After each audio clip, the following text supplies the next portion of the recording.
I'm Renee Laroche-Rheaume, and I am a former coordinator and filmmaker for Northwest Nightmares. When I was in college, I went to school for apparel design, and while I was going to college, I was working at a 3-story vintage clothing and costume shop on Hollywood Boulevard. So I was constantly surrounded by actors and filmmakers that needed costume styling. So that's how I kind of got started in it, and then I moved back to Vermont, and my husband has always been into movie making, so it was a natural team that we made, and we had a lot of fun doing it. We learned a lot from that first one. We really wanted to work with what we had available to us. The idea came pretty naturally, and then just trying to figure out the locations and the lighting. At the time, Dave worked at the Messenger, and he had access to the kind of storage unit above with all the archives, and we're like, how can we use this?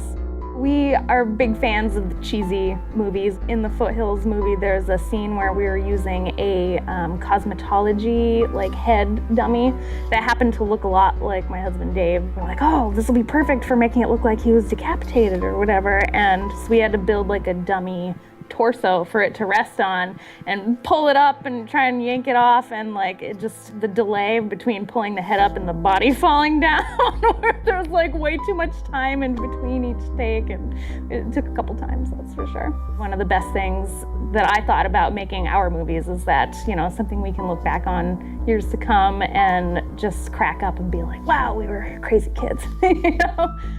It's also really neat to give people an opportunity to do something that they maybe have never thought of to do before. Talk to other friends and filmmakers for inspiration, and if you're worried about time or budget constraints, work with a smaller team. It's a lot more functional and just time-wise easier to handle when you have a smaller group of people to work with. It's really amazing to see how resourceful people are.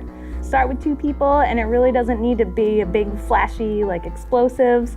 You can get a great movie out of just a really awesome, solid story.